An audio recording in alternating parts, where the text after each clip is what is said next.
नमस्कारम प्रणाम। कैसे हैं आप लोग? क्या आपको खाना खाने के बाद में पेट असहज महसूस होता है, खट्टी डकारें आने की समस्या होती है, इनडाइजेशन की समस्या होती है, भोजन ठीक से डाइजेस्ट नहीं होता, पेट में असहजता महसूस होती है, पेट फूला हुआ महसूस होता है और पेट में कभी कभी क्रैम्प्स आते हैं, गैस बनती है, ब्लोटिंग की समस्या होती है, तो ये वीडियो स्पेशल आपके लिए है।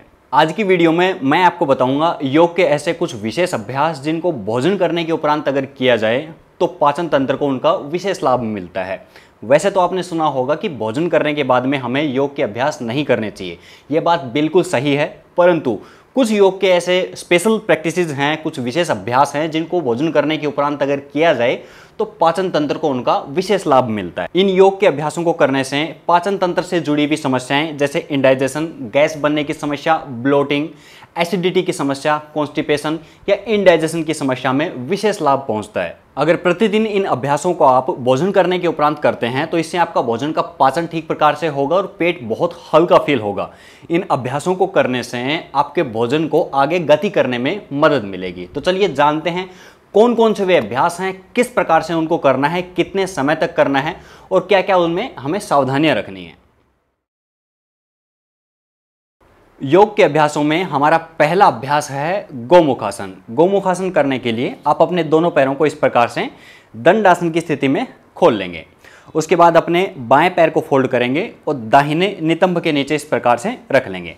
उसके बाद में दाहिना पैर फोल्ड करते हुए बाएं पैर के ऊपर से इस प्रकार से रखेंगे। नीचे आपका बायां घुटना, ऊपर दाहिना घुटना, ये आपके पैरों की स्थिति रहेगी। अब बात करते हैं हाथों की। तो जो घुटना आपका ऊपर है वही हाथ ऊपर से उठाएंगे और इस प्रकार से फोल्ड करते हुए कमर के ऊपर लेके जाएंगे।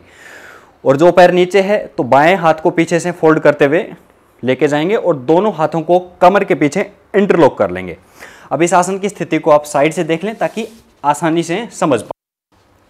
ये आपके हाथों की स्थिति रहेगी। दोनों हाथों को इंटरलॉक कर लिया। अब इस आसन की स्थिति में आपको जागरूकता पूर्वक बैठना है ताकि आपकी स्टोमक मसल्स के ऊपर जो खिंचाव पड़ रहा है उसको आप महसूस कर सकें, उसके प्रति जागरूक रह सकें। उस स्ट्रेच को फील कीजिए। अब स्टोमक मसल्स स्ट्रेच होंगी तो आपका डाइजेस्टिव प्रोसेस जो है वो आसान बनेगा। अब इस आसन की स्थिति में आपको 15 से 20 गहरे श्वासों तक बैठना है। जो लोग इस प्रकार से अपने हाथों को नहीं पकड़ पा रहे हैं वो किसी योगा बेल्ट का इस्तेमाल कर सकते हैं, तौलिए का इस्तेमाल कर सकते हैं या रस्सी का इस्तेमाल कर सकते हैं। इस प्रकार से अपने दोनों हाथों को रखें और 15 से 20 लंबे श्वास लें। तो ये हमारा पहला अभ्यास हो गया। अब चलते हैं दूसरे अभ्यास की तरफ जिसका नाम है मार्जरी आसन। मार्जरी आसन करने के लिए आप इस प्रकार से अपने दोनों पैरों को पीछे खोल लेंगे और अपने घुटनों के मध्य हिप की विड्थ के इतना अंतराल रखेंगे। हाथों का प्लेसमेंट इस प्रकार से होगा कि आपके कंधों के जस्ट नीचे आपके हाथ रहेंगे और हाथों के मध्य आपके कंधों की चौड़ाई के इतना अंतराल रहेगा। अब इस अभ्यास को सजगता के साथ और सहजता के साथ आपको करना है। श्वास भरते हुए सामने से गर्दन आप उठाएंगे और सामने छत की तरफ देखने की कोशिश कीजिए। पीछे से आपके हिप्स ऊपर उठेंगे और कमर अंदर की तरफ जाएगी। जब इस अभ्यास को आप करेंगे तो एब्डोमिनल मसल्स के ऊपर, खासकर पेट की मांसपेशियों के ऊपर आपको खिंचाव महसूस होगा और उसके प्रति सजग रहना है आपको। श्वास छोड़ते हुए अंदर की तरफ आना है। बीच से बैक ऊपर की तरफ उठेगी। श्वास भरते हुए धीरे धीरे से गर्दन को ऊपर की तरफ उठाया, छत की तरफ देखा और पेट की मांसपेशियों के ऊपर खिंचाव को महसूस किया। श्वास छोड़ते हुए अंदर की तरफ आए और कमर को ऊपर की तरफ उठाते हुए श्वास को बाहर निकाल दिया। इसी प्रकार से श्वास भरते हुए पुनः ऊपर की तरफ उठाया और गर्दन को ऊपर की तरफ देखते हुए सर को जितना हो सकता है ऊपर उठाएं और पेट की मांसपेशियों के ऊपर खिंचाव को महसूस करें। श्वास छोड़ते हुए अंदर की तरफ आएं। इसी अभ्यास को आप 5 से 10 बार तक दोहरा लेंगे। ये विशेष अभ्यास है जिससे आपकी पेट की मांसपेशियों पर खिंचाव आपको महसूस होगा और साथ ही साथ जो भोजन आपने किया है उसको आगे की तरफ गति मिलेगी। हमारा तीसरा योग का अभ्यास है वज्रासन। वज्रासन पाचन तंत्र के लिए विशेष फायदेमंद आसन माना जाता है। सबसे पहले इसकी विधि को समझते हैं, फिर मैं आपको समझाऊंगा कि किस प्रकार से आपके डाइजेस्टिव सिस्टम के लिए ये फायदेमंद है। इस आसन को करने के लिए सर्वप्रथम आप दंडासन की स्थिति में आ जाएं इस प्रकार से। अब इस आसन को करने के 2-3 तरीके हैं। सबसे पहले जो सबसे ज़्यादा प्रचलित और पारंपरिक तरीका है उसको समझते हैं। इसमें क्या करना है, आप अपने एक एक पैर को इस प्रकार से फोल्ड करेंगे और अपने नितंब के नीचे रखेंगे। इसके में पैर का पंजा अंदर की तरफ रहेगा और हील रहेगी बाहर की तरफ। फिर अपने दूसरे पैर को फोल्ड करेंगे इस प्रकार से और नितंब के नीचे रखेंगे। हील्स बाहर की तरफ खुली रहेंगी और हील्स के मध्य, दोनों एड़ियों के मध्य आप बैठेंगे और पीछे से आपके पैर इस प्रकार से टच होंगे। साइड से इस व्यू को देख लेंगे इस प्रकार से, ये आपकी स्थिति रहेगी। आप आएंगे और पैरों के मध्य में इस प्रकार से बैठेंगे, तो आपके दोनों हिप्स जो हैं वो पैरों के मध्य में रहेंगे, हील्स के बीच में रहेंगे और ये आपके बैठने की स्थिति रहेगी। दोनों हाथों को घुटनों के ऊपर इस प्रकार से रख लेंगे। ये हुआ इस आसन में जाने का पहला तरीका। दूसरा तरीका है दंडासन की स्थिति से ही इस प्रकार से, जैसे आप दंडासन की स्थिति में हैं, यहीं से आप अपने दोनों पैरों को साइड से इस प्रकार से लेके आएँ और दोनों पैरों को इस प्रकार से रखते हुए और दोनों हील्स के बीच में इस प्रकार से आप बैठ जाएं, दोनों हाथों को घुटनों के ऊपर रख लें। तो इस प्रकार से भी इस आसन की स्थिति में आया जा सकता है। अब जिन लोगों को घुटनों में प्रॉब्लम रहती है या इस प्रकार से बैठने से पैरों में पेन ज़्यादा होता है, उन लोगों के लिए आप क्या कर सकते हैं कि दोनों पैरों के मध्य इस प्रकार से, अपने घुटनों के पीछे दोनों पैरों के मध्य इस प्रकार से कोई तकिया रख लें। ठीक है, तकिया या कंबल रख लें, इससे आपको बहुत फायदा होगा। इससे आप एक लंबे समय तक बैठ पाएंगे। और दूसरा, ये इस आसन की स्थिति में बैठने से आपके घुटनों के अंदर पेन नहीं होगा।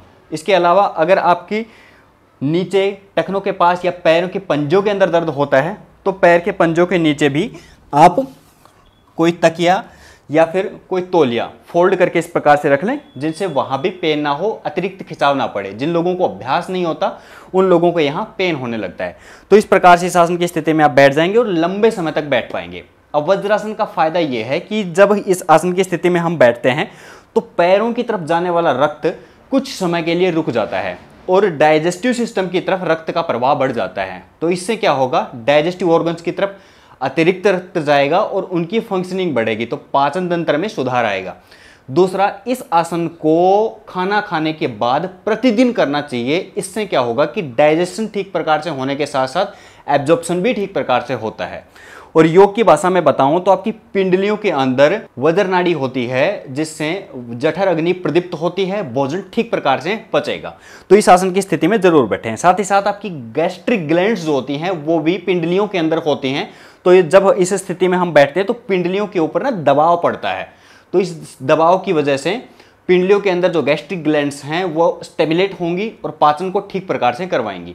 तो इस आसन की स्थिति में आप प्रतिदिन भोजन करने के बाद कम से कम 10 मिनट तक जरूर बैठें। अगर आप कोई अन्य अभ्यास ना भी कर सकें, जो पहले के अभ्यास मैंने बताए, तो इस आसन की स्थिति में आप प्रतिदिन बैठेंगे तो इससे भी आपको 80% सोल्यूशन हो जाएगा। तो इस आसन की स्थिति में बैठ के आपको 2-3 अभ्यास करने हैं। पहला अभ्यास, इस प्रकार से बैठ जाएं और श्वास भरते हुए अपनी कमर को इस प्रकार से स्ट्रेच करेंगे, जिसमें आपकी चेस्ट आगे की तरफ जाएगी तो मांसपेशियां पेट की जितनी भी हैं वो खींचेंगी। श्वास भरते हुए इस प्रकार से लिया और अंदर की तरफ आएंगे तो मुंह से श्वास को बाहर छोड़ना है। इस प्रकार से गए और अंदर आते हुए श्वास को मुंह से बाहर छोड़ दें। इस प्रकार से श्वास भरते हुए अपनी चेस्ट को ऊपर की तरफ खींचा, पेट की मांसपेशियों को ऊपर खींचा और श्वास को बाहर छोड़ते हुए अंदर की तरफ गए। 10 से 12 बार तक इस अभ्यास को आप रिपीट कर लेंगे। उसके बाद में हमारा दूसरा अभ्यास, दोनों भुजाओं को इस प्रकार से रखें। ठीक है, अब श्वास भरेंगे पहले नाक के माध्यम से पूरा गहरा।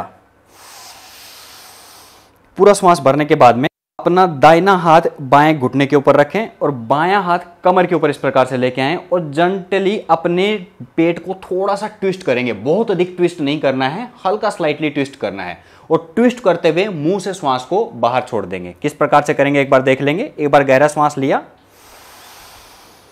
उसके बाद अपना दायां हाथ बाएं घुटने के ऊपर और बायां हाथ कमर के ऊपर इस प्रकार से गया। इसी प्रकार से फिर मध्य में आते हुए श्वास भरेंगे और दूसरी साइड से इसी प्रकार से घूमते हुए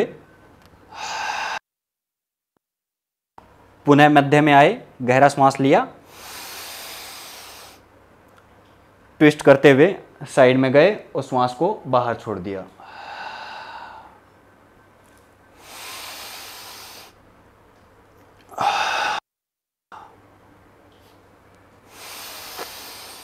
deep inhale and then twist करते हुए मुंह के माध्यम से एक्सहेल।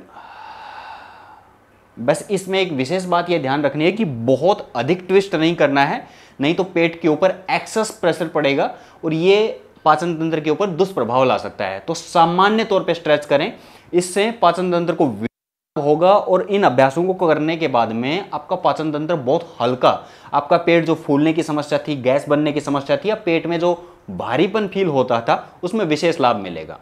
अब वज्रासन की स्थिति में जब आप 10 मिनट के लिए बैठेंगे तो पहले तो ये 2 अभ्यास आप दोहरा लेंगे। उसके बाद एक विशेष मुद्रा, अपान मुद्रा जिसको बोला जाता है, वो डाइजेशन के लिए विशेष प्रभावशाली मुद्रा मानी जाती है, उसका हम अभ्यास करेंगे। तो इस प्रकार से अपान मुद्रा किस प्रकार से होती है कि मध्य की 2 उंगलियां इस प्रकार से आप अंगूठे के साथ में मिला लेंगे। ये आपकी हाथों की स्थिति रहेगी। अब इसमें विशेष ध्यान ये देना है कि आपको अपने अंगूठे के माध्यम से उंगलियों के टिप के ऊपर हल्का सा प्रेशर जनरेट करना है। सिर्फ ऐसे टच करके इस प्रकार से नहीं बैठ जाना है। कुछ लोग जागरूकता के साथ अभ्यास नहीं करते हैं, इसलिए उनको फायदा भी नहीं होता। तो क्या करना है, आपको इस प्रकार से अपने अंगूठे के माध्यम से उंगलियों के ऊपर जेंटल प्रेशर डालना है और इस प्रकार से आप बैठ जाएंगे। 10 मिनट तक आप आराम से इस मुद्रा को खाना खाने के उपरांत वज्रासन की स्थिति में इस प्रकार से बैठ जाएं और मुद्रा के स्थिति में अपने दोनों हाथों को इस प्रकार से रख लें। अगर आप कोई भी अन्य अभ्यास ना करें और वज्रासन की स्थिति में सिर्फ इस मुद्रा को लगा के ही बैठ जाएं तो इससे भी आपको बहुत लाभ पहुंचेगा। तो इस मुद्रा का अभ्यास जरूर आपको करना है। लास्टली एक अभ्यास और मैं बता रहा हूं, इसमें आपको क्या करना है कि आपको राइट नोस्ट्रल ब्रीदिंग करनी है। अब राइट नोस्ट्रल ब्रीदिंग से क्या होगा कि आपका इंटेरिक नर्वस सिस्टम जो है, जो डाइजेशन को कंट्रोल करता है या डाइजेशन को चलाता है, हमारा नर्वस सिस्टम का ही एक हिस्सा है, उसको ये स्टिमुलेट करेगा। अब इससे क्या होगा कि डाइजेशन फास्ट होगा, दूसरा डाइजेशन ठीक प्रकार से होगा, एब्जॉर्प्शन ठीक प्रकार से होगा और डाइजेशन से जुड़ी हुई जो समस्याएं थी उनसे हमें निजात मिलेगा। तो क्या करना है, आपको लेफ्ट नोस्ट्रिल को बंद कर लेना है। ठीक है, मध्य की 2 उंगलियों से अपने लेफ्ट नोस्ट्रिल को बंद कर लेंगे और राइट से श्वास भरेंगे, गहरा श्वास, पूरा श्वास, और लेफ्ट साइड से श्वास को बाहर छोड़ दें। फिर से राइट से श्वास को अंदर लें और लेफ्ट से श्वास को बाहर छोड़ दें। राइट से श्वास अंदर लें और लेफ्ट से श्वास को बाहर छोड़ दें। इसी व्रतुल क्रम के साथ में आपका श्वास चलेगा। वज्रासन की स्थिति में ही बैठ के इस अभ्यास को करें और जो हाथ आपका फ्री है उसमें आप अपना अपान मुद्रा को इस प्रकार से लगा के रखें और श्वास आपकी चलती रहेगी। इस अभ्यास को आप 5 मिनट तक दोहरा लें तो ये एक विशेष प्रभावशाली अभ्यास बनेगा। ये एक आपका कंप्लीट पैकेज हो गया। अब इतना अभ्यास करने के बाद आप सोने के लिए जाएंगे। अब सोने की भी स्थिति कुछ है जो आपके पाचन तंत्र के ऊपर विशेष प्रभाव डालती है। अगर आप सीधे होके सोते हैं या उल्टे होके सोते हैं या राइट साइड करवट लेके सोते हैं तो इससे आपका पाचन दुष्प्रभावित होता है, पाचन बिगड़ता है या फिर गैस बनने की समस्या होती है, इनडाइजेशन की समस्या होती है। तो सोने की एक सही स्थिति मैं आपको बताऊंगा। खाना खाने के बाद में हमें लेफ्ट साइड करवट लेके सोना चाहिए। किस प्रकार से, आपको लेफ्ट साइड सोने के लिए आप एक तकिया लेंगे और अपने गर्दन के नीचे इस प्रकार से रख लेंगे। ये आपकी सर की स्थिति रहेगी और अपने पैरों के मध्य, घुटनों के दोनों के मध्य अपने एक छोटे तकियों को इस प्रकार से रख लेंगे। ये आपके पैरों की स्थिति रहेगी। इस प्रकार से अगर आप सोते हो तो ये विशेष फायदेमंद स्थिति मानी जाती है पाचन तंत्र के लिए। इसमें आपका क्या होता है कि पैरासिम्पैथेटिक नर्वस सिस्टम एक्टिवेट होता है जो पाचन तंत्र के लिए विशेष फायदेमंद है। तो जब भी आप रात को खाना खाने के बाद सोने के लिए जाएं तो ये स्थिति सबसे आइडियल मानी जाती है। इसके अलावा अगर आप किसी भी पोजीशन में सोएंगे तो उससे आपकी बॉडी के लिए डिस्कम्फर्ट होगा, साथ ही डाइजेस्टिव जूसेस का ठीक प्रकार से सिक्रेशन ना होने की वजह से इनडाइजेशन की, गैस की, ब्लोटिंग की समस्या होती है। तो जब भी सोने के लिए जाएं इस स्थिति में सोएं। इसके साथ साथ कुछ नियम और सावधानियां भी हमें रखना बहुत जरूरी है।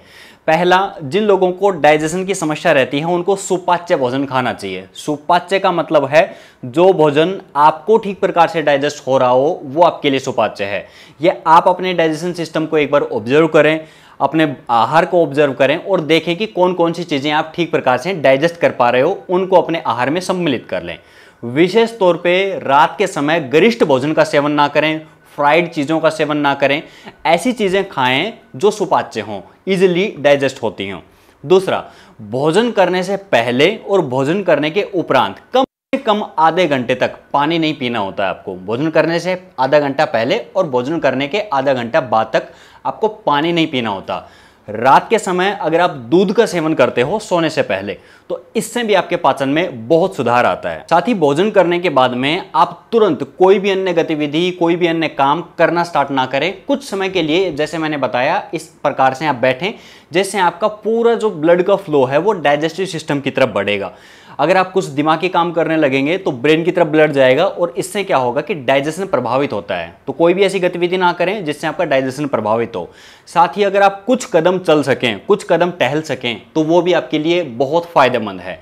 और भोजन के बाद कोई भी फ्रूट, कोई भी वेजिटेबल जो रो हो उसको ना खाएं, क्योंकि फ्रूट्स का डाइजेस्टिव प्रॉपर्टी या डाइजेशन का जो टाइम होता है वो अलग होता है और जो हम सॉलिड भोजन खाते हैं उसका डाइजेस्टिव टाइम अलग होता है। तो दोनों को अलग अलग खाएं, दोनों को एक साथ खाने की या भोजन के उपरांत फ्रूट खाने की आदत को छोड़ दें, इससे पाचन प्रभावित होता है। और एक समय पे एक ही प्रकार का भोजन करें, विरुद्ध आहार का एक साथ सेवन ना करें। जैसे छाछ और दूध, ये खट्टी चीज़ें जो हैं वो दूध के साथ में सेवन नहीं करनी चाहिए। इसी प्रकार से जो विरुद्ध आहार की चीज़ें होती हैं उनको एक साथ बिल्कुल ना खाएं, इससे भी आपके पाचन तंत्र के ऊपर दुष्प्रभाव पड़ता है। तो दोस्तों, इन नियमों को अगर आप पालन करोगे तो डेफिनेटली आपकी डाइजेशन की जो समस्या थी उससे आपको निजात मिलेगा और बहुत जल्दी आप इन समस्याओं से निजात पा पाएंगे। और जिन लोगों को इंडाइजेशन की समस्या होती है उनको नींद भी ठीक प्रकार से नहीं आती है, तो इन अभ्यासों को अगर आप करोगे तो आपको नींद बहुत अच्छी आएगी।